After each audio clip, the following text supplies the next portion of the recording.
Ayos ka, may merienda ka pag nasagot mo ng tama to. Sige ma. Ano basa dito? Saan dyan? Ayan no? Ano ma? Biscuit. Mali! Ay, ano pala yan ma? Tinapay. Ikaw, Junjun. Kung ano na sinasabi ko sa'yo.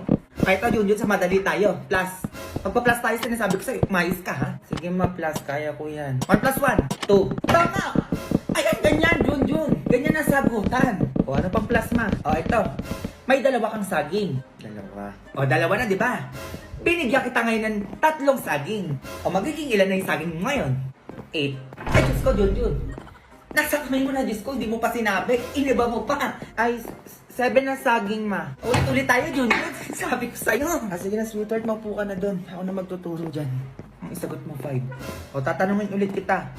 May hawak kang 2 saging. 2 saging. O, tas binigyan pa kita ng 3 saging. O, ayan na yung lahat. O, ilan ang magiging saging na hawak mo ngayon?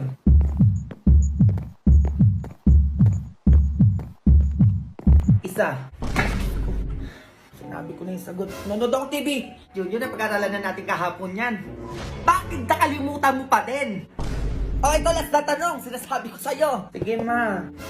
10 plus 10. 20. Ayun! Sagot niya, sweetheart. Kaya nga eh. Bumili ka ng cake tsaka pang panset. Ay, bakit ano meron? Nasagot niya yung 10 plus 10. Magse-celebrate tayo.